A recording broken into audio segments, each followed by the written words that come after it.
Hello, and welcome to the weekly broadcast of Strategic Speaking for Results. I'm Elizabeth Bachman, your host, and today I want to talk to you about words that compel. How do you write and deliver a concise and powerful speech? Well, the first thing I want to talk about is the arc of the speech. Think about how you're going from beginning to end. In my most recent podcast episode, Writing a Script That Wows, I talk about shaping a speech using an outline. It doesn't have to be, you don't have to be stuck, but will give you sort of a shape where you want to go. Know where you want to begin, know where you want to end. The arc of the speech then gives you something to shape it, to know where you're going to have something interesting, how you're going to have a powerful ending, and where you're going to go in between. This is also a way to plan for stage fright. There are two things that people do when they're nervous. I do them too. One is forget how to start the beginning or get scared at the end. So if you make sure that you have an interesting hook at the beginning, a story you tell or a quote or the first paragraph or so, make sure that you have memorized that. You have it, you know exactly what you're going to do, you're sort of letter perfect with that, because that's where you're most likely to be nervous. By the time you've gotten through that, you should be calming down a little bit and to think about what happens next. The second place where people tend to be nervous is if you are doing a speech where you are asking at the end, you have a call to action. Maybe it's a sales speech, maybe it's a speech or presentation within your company where you're asking them to do something for you. That's the next place you're going to be nervous. So rehearse that. Make sure you know exactly what it's going to be. Make sure it's concise, powerful, that you know what it's going to sound like, and actually practice saying it out loud. You want to practice saying the whole thing out loud, but particularly the beginning and the ending, because those are the places you're likely to be nervous. The second thing that people do when they are nervous is they tend to go very fast, is to rush. I like to add what I call speed bumps. That's either like a table of contents where you talk about what your intentions are and what your 3 points are. And then at the beginning of each point, you have a slide that announces what that point is. Or if you're not using slides, then you're going to make sure that you pause and then say, now the second thing I want to tell you is da, da, da, da, da. Add those places to force yourself to slow down and breathe. It's one of the best ways I know how to do this, to slow myself down, is to remind myself to breathe, to stop at periods, to honor the punctuation, if you will. The other thing to think about is as you are writing the script, so the actual words, go back to the most recent podcast episode on Speakers Who Get Results, talking about writing a script that wows. Think also about the learning styles of your listeners. There are 3 main learning styles. There are the visual, auditory, and kinesthetic styles. This comes from the 17 keys. This is one of the things I talk about, the 17 keys for audience engagement. Visual learners learn best by seeing. And we are a very visual culture. So we are trained to react to videos or to see a picture. A picture is worth 1,000 words. If you're giving a presentation where you are not using slides, you are the visual element.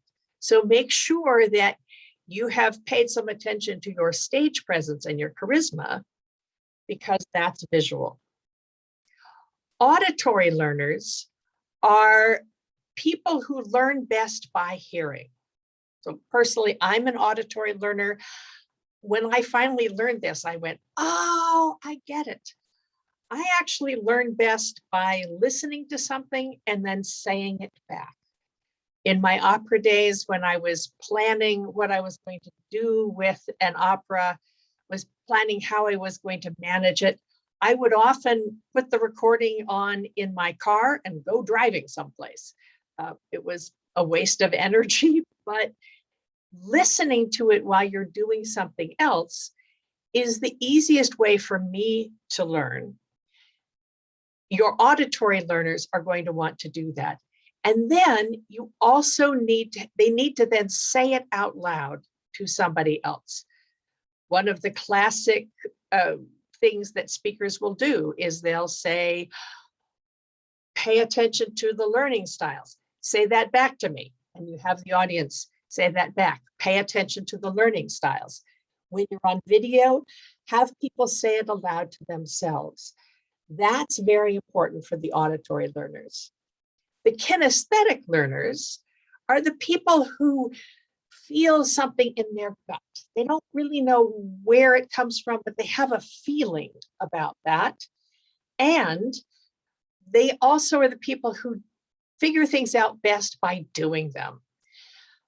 When you are working on a presentation, make sure there are places where people can write.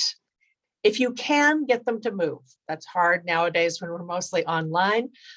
That's why you want people to write into the chat, write an answer in the chat, write something so that they are doing something with their fingers so they learn.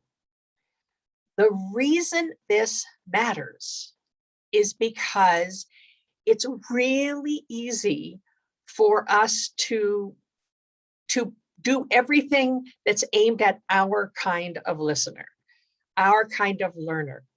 I had a client who was a visual learner, she's a graphic artist, so she's very visual, and she had way more slides than she needed because she just wanted lots and lots and lots and lots and lots and lots of pictures, which would have been fine for the visual learners in the audience, but you're going to have all three. So if you're only addressing your learning style, you're actually cutting out the other two learning styles. And if you're doing this for a sales presentation or something where you want to move someone to take action, you're leaving a lot of money on the table by not having elements that will appeal to the auditory learners, elements that will appeal to the kinesthetic learners. I abbreviate that, and this comes from neurolinguistic programming. And so the abbreviation that I learned is the VAK. I often have that in a footer. When I'm writing a script, I have a footer across the bottom of the 17 keys for audience engagement, so that as I'm writing, I will look down there and say, have I paid attention to the VAK? Have I paid attention to the beginning and the ending? Have I written in speed bumps for myself? Now, those of you who are watching this in the course of the Visible and Valued training sessions, if you sign up for the VIP access, you will then have a chance to get a list of the 17 keys. I have a cheat sheet that lists all 17 of them with just a couple of sentences for each one. That's an extra bonus for the people for the VIP listeners. It's been very popular so far. If you have not signed up to do that, I would recommend it. The next podcast, which comes out tomorrow, Thursday, is called Transform Your Speech from Boring to Bravo. And that's where I talk about some of those 17 keys, how you can take a speech which is interesting and turn it into something, a speech that's sort of basic, and turn it into something really great. This has been Strategic Speaking for Results. I'll see you on the next one.